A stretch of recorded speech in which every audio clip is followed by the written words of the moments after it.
Yes, now in this part we will discuss about matters changes its states. So can matter changes its states? Yes, they can. Like we can say that solid changes into liquid and liquid change into gas. Okay, so we can write it like that, like solids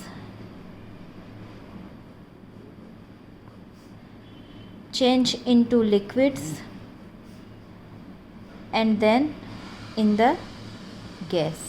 Okay, how they can change? तो first we can पहला तो हम इसको आसानी से ऐसे समझ सकते हैं कि जैसे सॉलिड है, यानी हम लोगों ने हम एक एग्जांपल लेते हैं जो आपकी बुक में भी दिए हुए रहते हैं, वो है कि वाटर ले लिया हमने।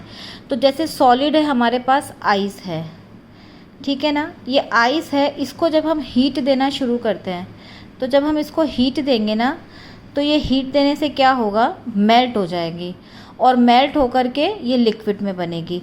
तो ये जो हीट देने पर जो इसका मेल्ट होना है सॉलिड का लिक्विड में चेंज कहलाता है मेल्टिंग, जब ये हीट देने से होता है। और मेल्टिंग का दूसरा हम लोग लिख सकते हैं फ्यूज़न, FUSION। मेल्टिंग को हम लोग लिख सकते हैं, फ्यूज़न भी लिख सकते हैं।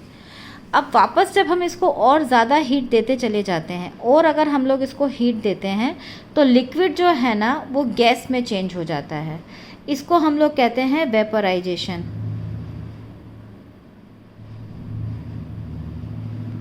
ठीक है ना, ये होता है वेपराइजेशन। इसको हम लोग या फिर हम इसको कह सकते हैं बॉइलिंग। बॉइलिंग भी हो सकता है, क्योंकि वेपर्स कब बनेंगे, जब ये बॉईल होएगा। इसको हम लोग सेकंड कह सकते हैं बॉइलिंग। ठीक है, यानी बॉइलिंग का जब स्टेट आता है ना किसी भी लिक्विड का, तो उस समय लिक्विड जो है वो गैसियस स्टेट में जाने लगता है। तो यहाँ पर सॉलिड से ये लिक्विड चेंज हो गया और लिक्विड से ये गैस में चेंज हो गया।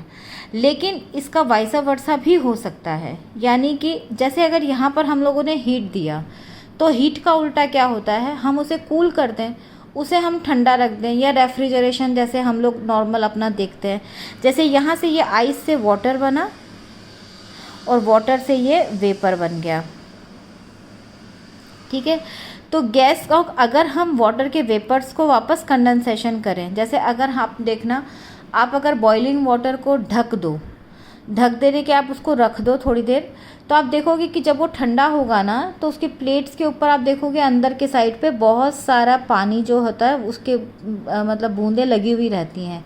वो क्या होता है कि वो जो वाटर के वेपर्स बने थे वो कंडेंसेशन होकर के वापस से नीचे आ गए।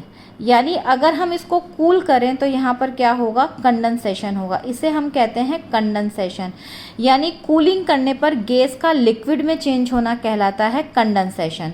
और अगर हम इसको वापस फर्दर और हम ज़्यादा इसको कूलिंग करते रहें, इसको हम और अगर कूल करेंगे, तो ये कूल करने के अंदर लिक्विड जो है वो सॉलिड में चेंज हो जाता है। तो ये कहलाता है सॉलिडिफिकेशन। तो यहाँ पर ये हमारे पास चेंज ये आया है कि सॉलिड जो है हीट देने पर उसको मेल्टिंग होता है, जिसको हम फ्यूज़न भी कह सकते हैं। और हीट और अगर फर्दर लिक्विड को हीट दें तो वो बॉइलिंग होने लगता है, उसका बॉईल होने लगता है, और फिर वहाँ पर उसका वेपराइजेशन होकर के वो गैस बन जाता है। इस गैस को अगर हम कूल करें तो वो वापस से लिक्विड में चेंज हो जाता है, ये कहलाता है कंडेंसेशन। और लिक्विड जो है अगर उसको फिर से फर्दर और कूल करें तो वो सॉलिड में चेंज हो जाता है, दैट इज़ कॉल्ड सॉलिडिफिकेशन। तो ये इस तरह से हमारा आइस से वाटर बना, वाटर से वेपर बना, और वाइस वर्सा हम इसको वापस से भी लिख सकते हैं कि ये वापस से वेपर से फिर से वाटर बना और वाटर से फिर से ये आइस बन गया।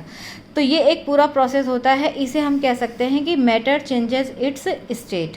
अब जब ये मैटर के अंदर स्टेट चेंज होती है तो इनके अंदर होता क्या है, सबसे पहले हमें ये देखना है।